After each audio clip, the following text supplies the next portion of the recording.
अस्सलाम वालेकुम। आज मई की 5 तारीख है। ये सेब का एक दरख्त है, सेब नंबर 3। इस के स्ट्रक्चर को देखते हुए आपको अंदाज़ा होगा कि इस पे पहले से तकरीबन 18-20 मुख्तलिफ़ वैरायटी के पैवंद लगे हुए हैं। तकरीबन सभी जो शाखें हैं उन पे पैवंद लग चुके हैं, लेकिन इसके तने का एक हिस्सा जो है वो काफ़ी खाली है। अगर गौर से देखा जाए तो इस बड़ी शाख के इस हिस्से पे कोई छोटी शाख भी नहीं है, कोई पैवंद नहीं है। हमने इससे पहले मुख्तलिफ़ तरीक़ों पे बात की है कि बड़े दरख्त पे किस तरह पैवंद लगाया जा सकता है, जिनमें से आप बड़े दरख्त के तने को काट के तो उसके ऊपर पैवंद लगाते हैं, जिसे बार ग्राफ्ट भी कहते हैं, टॉप वर्किंग भी कहते हैं। तो अगर किसी दरख्त को ऊपर से बग़ैर काटने के पैवंद लगाना मकसूद हो तो उस पर किस तरह पैवंद लगाया जा सकता है। ज़ाहिर है हम इस दरख्त की 18 या 20 जो वैरायटी इस पे लगाई हुई हैं उनको ज़ाया करना नहीं चाहते।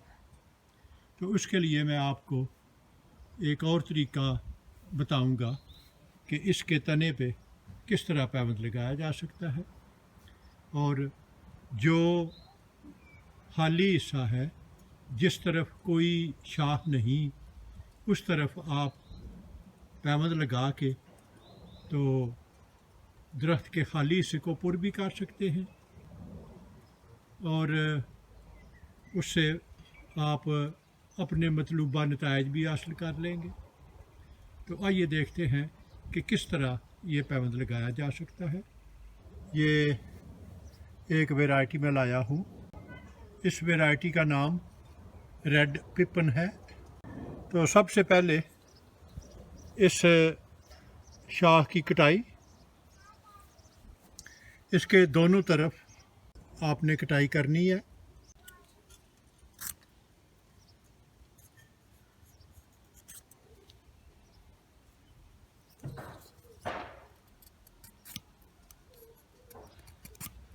अभी इसके दूसरी तरफ एक कट लगाएं जो कि तकरीबन उसी लंबाई का हो तो ज़्यादा बेहतर है।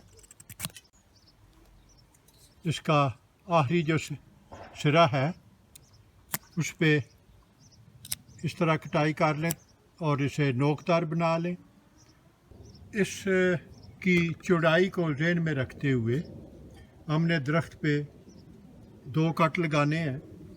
उसके लिए आप कोई भी दरख्त के तने पे हमवार साफ़ सुथरी जगह तलाश कर लें। आप एक कट पहले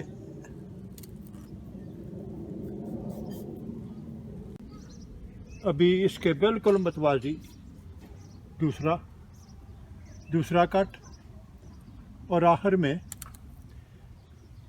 थोड़ा सा अंदर की तरफ मोड़ के तो ऐसे त्रिकोण बना लें और दोनों कट एक दूसरे के जो किनारा है उसे काटते हुए एक दूसरे को गुजरें। तो उसके लिए आपको छिलका उतारने में आसानी होगी। अभी अपने चाकू की मदद से इस छिलके को दरख्त से जुदा करें, और अगर आपका दरख्त जो है वो तंदुरुस्त और तवाना है और उसकी नशो नुमा ठीक है और आप सही वक्त पे ये पैवंद कर रहे हों तो छिलका उतारने में कोई दुश्वारी नहीं होगी।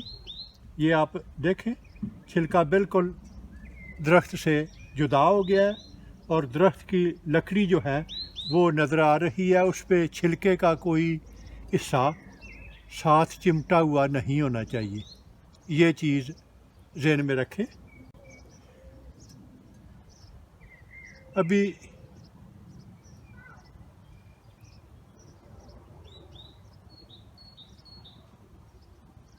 इस सायान को इस जगह पे रखें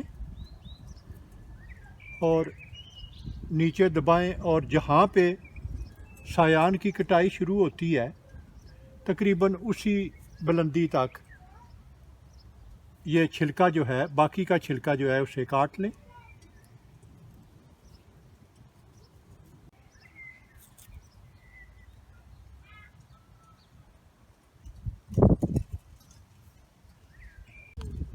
अभी ये प्लास्टिक की पट्टी ले लें और कटाई के नीचे से शुरू करें और ऊपर की तरफ बांधते चले जाएं। और ये बात ज़हन में रहे कि जब आप पट्टी बांधते हैं तो हर नया बाल जो है वो पुराने बाल के ऊपर से होता हुआ गुजरे। इस तरह अगर बारिश या पानी का कोई भी कतरा इसके अंदर दाखिल नहीं हो सकेगा।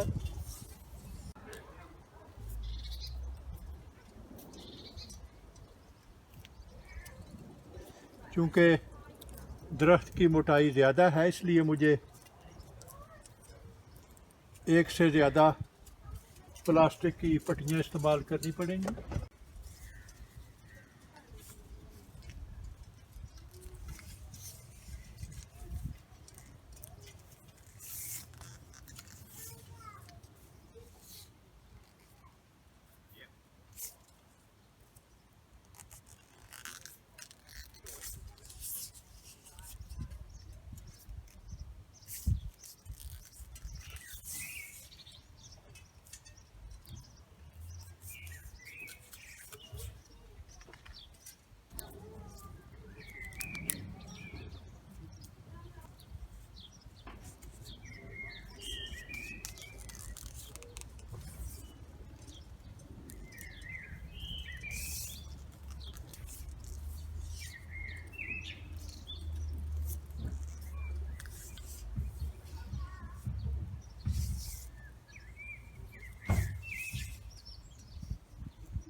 अब आप फालतू पट्टी को काट दें।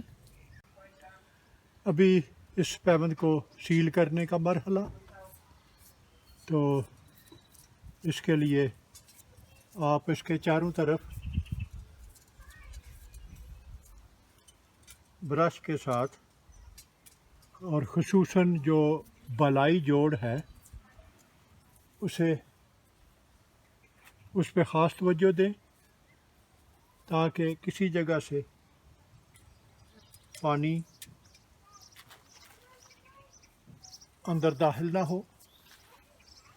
अगर आप गौर से देखें तो मैंने लकड़ी का एक छोटा सा पीस इस शाख और तने के दरमियान में लगा दिया है ताकि इसको थोड़ा सा तने से अलहदा रखा जाए ताकि सील करते वक्त कोई खला बाकी ना रहे। ये जो जगह जहाँ पे पैबंद लगाया गया है इस जगह पे ख़ुसूसी तौर पे तवज्जो देने की ज़रूरत है कि यहाँ से बिल्कुल कोई चीज़, कोई नमी, बारिश का पानी, कोई चीज़ अंदर ना जा सके।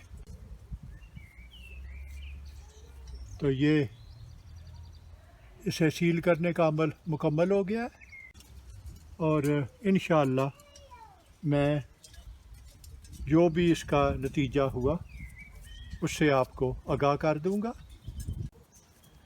और ये है उस वैरायटी का लेबल और पैबंद की तारीख़।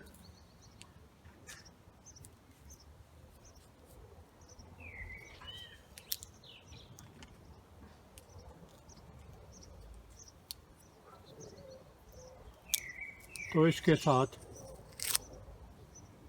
ये पैबंद का काम मुकम्मल हो गया है। میرا وجود اس دنیا میں ایک چھوٹے سے چھوٹے نقطے سے کئی ملین چھوٹا ہے۔ اگر ایک دفعہ آپ مجھے گم کر دیں گے تو پھر آپ کے لیے مجھے ڈھونڈ نکالنا مشکل ہو جائے گا۔ تو کیوں نہ اس سے بچنے کے لیے آپ میرے چینل کو سبسکرائب کریں تو آپ کے لیے مجھ تک رسائی آسان ہوگی۔ شکریہ۔